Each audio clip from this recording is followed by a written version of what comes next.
Coba bayangkan, di awal tahun 2000-an, ribuan orang menjadi miliarder dalam semalam. Saham-saham teknologi melesat tanpa kendali. Dan orang-orang berpikir mereka telah menemukan cara tercepat untuk menjadi kaya. Setiap hari, ada yang membeli saham perusahaan.com yang bahkan belum menghasilkan keuntungan sepeser pun. Ini masa depan, kata mereka. Yahoo, Kisco, Amazon, semuanya dipuja seperti emas baru. Tapi tahukah kamu, hanya dalam hitungan bulan, gelembung itu pecah. Total 6,2 triliun US dollar lenyap dari pasar saham. Ribuan investor kehilangan tabungan hidup mereka, banyak yang bangkrut, dan yang lebih ironis, mereka yang paling menderita adalah orang-orang yang hanya ikut-ikutan tanpa memahami permainan yang mereka mainkan. Skenario serupa terjadi lagi di tahun 2008 dengan gelembung properti. Orang-orang membeli rumah dengan harga ratusan ribu dolar, bukan untuk ditinggali, tetapi untuk dijual kembali dalam beberapa bulan dengan harapan harga akan naik. Dan untuk beberapa waktu itu berhasil. Tapi ketika pasar perumahan anjlok, mereka yang tidak paham resiko berakhir dengan hutang yang lebih besar dari nilai rumah mereka. Kini kita berada di era kripto, NFT, dan saham teknologi yang kembali naik turun dengan liar. Apakah kita sedang menuju gelembung baru? Atau lebih penting lagi, apakah kamu yakin sedang memainkan permainan yang benar? Dalam bab ini, kita akan membahas bagaimana orang bisa terjebak dalam keputusan finansial yang merugikan, bukan karena mereka bodoh, tetapi karena mereka mengikuti strategi orang lain yang memiliki tujuan berbeda. Mari kita mulai. The Psychology of Money, bab 16, Anda dan saya.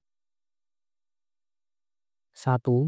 Jangan mengikuti strategi keuangan orang lain tanpa memahami tujuan mereka. Banyak orang mengalami kerugian besar dalam investasi karena mengikuti strategi orang lain yang sebenarnya bermain dalam permainan yang berbeda. Investor memiliki cakrawala waktu dan tujuan yang berbeda-beda, sehingga keputusan yang masuk akal bagi satu orang bisa menjadi bencana bagi orang lain. Pada puncak gelembung.com tahun 1999, saham Yahoo melonjak tinggi. Banyak orang berpikir bahwa saham ini sangat overvalue dan terlalu mahal untuk dibeli. Namun, bagi trader harian, harga yang tinggi bukan masalah karena mereka hanya berencana menjual dalam hitungan jam atau hari, bukan bertahan dalam jangka panjang. Masalah terjadi ketika investor jangka panjang mulai mengikuti para trader jangka pendek dan membeli saham dengan harga tinggi. Mereka berpikir bahwa para trader ini tahu sesuatu yang tidak mereka ketahui. Akhirnya, ketika harga saham jatuh, trader jangka pendek sudah keluar dengan keuntungan, sementara investor jangka panjang terjebak dengan harga beli yang jauh lebih tinggi dari nilai sebenarnya. Jangan hanya mengikuti tren investasi atau keputusan finansial orang lain. Pastikan kamu memahami cakrawala waktu dan tujuan keuangan kamu sendiri sebelum mengambil keputusan besar. 2. Gelembung finansial terjadi karena orang tidak menyadari mereka sedang memainkannya. Gelembung finansial bukan hanya tentang harga aset yang meningkat secara tidak rasional. Ini adalah proses di mana orang-orang mulai beralih dari investasi jangka panjang ke spekulasi jangka pendek, hanya untuk mengejar momentum harga yang terus naik. Gelembung properti pada tahun 2000-an adalah contoh klasik. Harga rumah terus naik, dan banyak orang berpikir bahwa membeli rumah bukan lagi sekedar untuk tempat tinggal, tetapi untuk dijual kembali dengan harga lebih tinggi dalam waktu singkat. Statistik menunjukkan bahwa jumlah rumah di Amerika Serikat yang terjual lebih dari 1 kali dalam 12 bulan meningkat 5 kali lipat selama periode tersebut.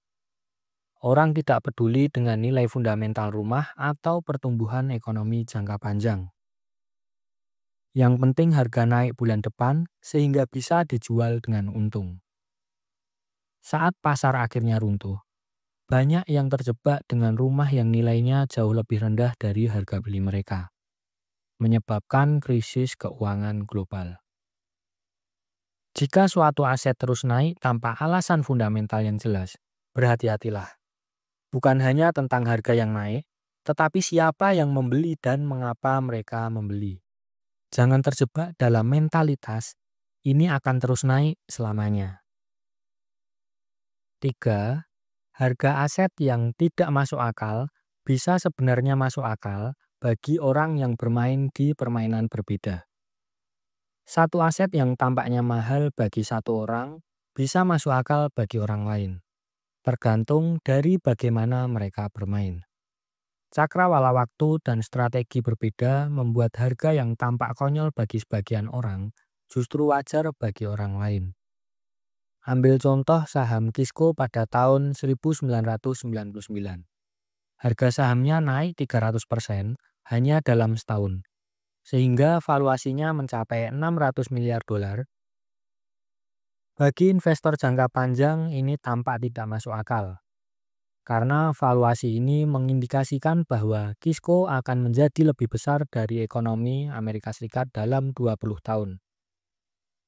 Namun bagi trader harian, harga itu tidak menjadi masalah. Mereka hanya peduli apakah harga naik dalam hitungan menit atau jam, bukan 20 tahun ke depan. Akibatnya, harga terus naik hingga akhirnya meledak. Ketika melihat seseorang membeli aset dengan harga tinggi, jangan langsung berasumsi bahwa mereka tahu sesuatu yang tidak kamu ketahui. Tanyakan dulu, apa tujuan mereka, berapa lama mereka berencana memegang aset tersebut. Ini bisa menyelamatkan kamu dari keputusan investasi yang buruk. 4. Media dan informasi bisa mempengaruhi cara orang berinvestasi. Dalam dunia keuangan, persepsi dan informasi yang diterima investor dapat mengubah cara mereka bertindak. Jika media mulai melaporkan bahwa sektor teknologi akan terus naik, orang-orang bisa berbondong-bondong membeli tanpa mempertimbangkan fakta. Pada tahun 1990-an, laporan keuangan tahunan mulai berubah menjadi laporan per kuartal. Media keuangan mulai menyoroti hasil triwulan perusahaan, sehingga banyak investor mulai mengejar performa jangka pendek. Hal ini menyebabkan kebiasaan baru, yakni membeli saham hanya karena sedang naik dan menjualnya begitu turun, tanpa mempertimbangkan fundamental bisnisnya. Dan hasilnya, perdagangan jangka pendek semakin mendominasi pasar dan mempercepat terbentuknya gelembung.com.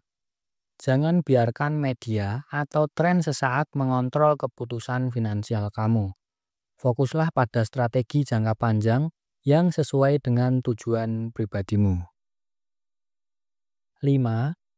Keputusan finansial orang lain seringkali berdasarkan permainan yang tidak kamu ikuti. Orang sering terpengaruh oleh gaya hidup dan keputusan finansial orang lain, tanpa menyadari bahwa mereka bermain dalam permainan yang berbeda. Seorang pengacara muda yang ingin menjadi partner di firma hukum mungkin merasa perlu memiliki mobil mewah dan pakaian mahal sebagai bagian dari citranya. Sementara itu, seorang penulis yang bekerja dari rumah tidak membutuhkan hal-hal tersebut. Namun, jika seorang penulis mulai meniru gaya hidup si pengacara tanpa alasan yang jelas, ia mungkin akan mengalami masalah finansial yang tidak perlu. Jangan membandingkan pengeluaran atau investasimu dengan orang lain tanpa memahami konteks mereka. Apa yang masuk akal bagi orang lain belum tentu masuk akal bagimu.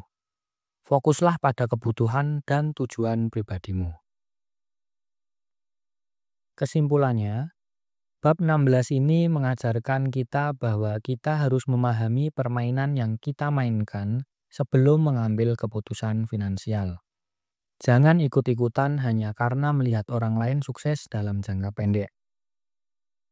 Ketahui tujuan finansial kamu.